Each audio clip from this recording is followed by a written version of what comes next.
கணவன் மனைவி சண்டையிடாமல் இருப்பது எப்படி என்ற கேள்விக்கான பதிலை இன்றைக்கு நாம் பார்க்க போகின்றோம். இதை ஒரு கதையின் வழியாக நான் கூற விரும்புகின்றேன். கணவன் மனைவி 2 பெண் பிள்ளைகள் இருக்கிறாங்க. திருமணமாகி 18 வருடங்கள் ஆகிவிட்டது. ஒரு நாள் கணவன் ஆஃபீஸ்க்கு வேமா போகணுன்னு விறுவிறுன்னு கிளம்பிக்கிட்டு இருக்கிறாங்க. எல்லா பொருளையும் எடுத்து வைத்து விட்டு அந்த லஞ்ச் பாக்ஸை கொண்டு வான்னு மனைவிட்ட சத்தம் போட்டு கேட்குறாங்க. இன்றைக்கி கொஞ்சம் சமையல் செய்ய தாமதமாயிருச்சு, ஒரு 5 நிமிடம் பொறுத்துக்கோங்கன்னு மனைவி சொல்கிறாங்க. மனைவியுடைய சமையல் எடுத்துகிட்டு கிளம்பும்போது ரொம்பவே தாமதமாயிடுச்சு. அந்த கோபத்தில் கணவன் மனைவியை கண்டபடி திட்டுன்னு திட்டி தீத்துறாரு. கோபத்தோட பஸ் ஸ்டாப்பில் பஸ்லேயும் ஏறிடுறாரு.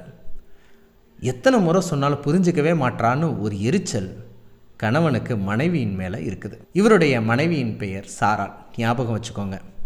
போகும் வழியில் மணி என்னாச்சுன்னு பார்க்குறதுக்கு தன்னுடைய கைகளில் கட்டின அந்த கடிகாரத்தை பார்க்குறாரு. அதில் 9:15 என்ற மணி தெரிகிறது. இருந்தாலும் அந்த வாட்சை பார்த்துக்கிட்டே இருக்கிறார். ஏன்னா அந்த வாட்சுக்குள்ளே அந்த டயலில் இவருடைய மனைவியின் பெயரான சாராளை பற்றி எழுதியிருக்கிறது. என்ன எழுதியிருக்குது? சாராள் செய்த நன்மையை நினைத்துக்கொள் அப்படின்னு எழுதியிருக்குது.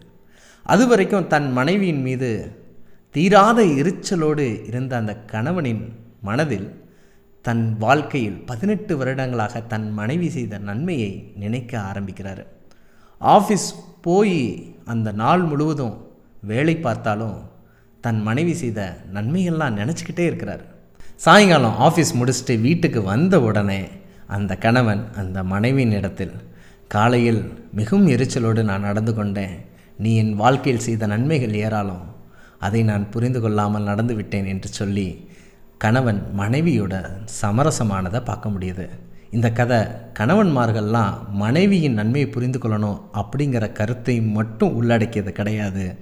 மனைவிமார்களும் கணவன் செய்த நன்மையெல்லாம் நினைத்து கொண்டு அவங்களுடைய பிழையான நேரத்தில் அவங்க கூட அன்பு காட்டணுங்கிறத நம்ம புரிஞ்சுக்கலாம்.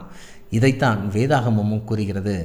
கொலோசியர் 3:15 வாக்கியத்தில் நன்றி எறிதல் உள்ளவர்களுமாய் இருங்கள் அப்படின்னு சொல்லப்பட்டிருக்கு. அப்படின்னா என்ன? மற்றவர்கள் செய்த நன்மையை நாம் நினைத்து பார்க்கக்கூடியவர்களாக இருக்க வேண்டும் என்பதை நாம் புரிந்து கொள்ளலாம். கணவன் மனைவி செய்த நன்மையை பிரச்சனை வரும்போது சிந்தித்தால், மனைவி கணவன் செய்த நன்மையெல்லாம் பிரச்சனை வரும்போதும் பிரிவினை வரும்போதும் சிந்தித்தால், எத்தனை கணவன் மனைவி விவாகரத்தை நோக்கி பயணிக்காமல் பரலோகத்தை நோக்கி நித்திய உறவுக்குள்ளாக பயணிப்பார்கள் என்பது சிந்தனைக்குரிய காரியம்தானே.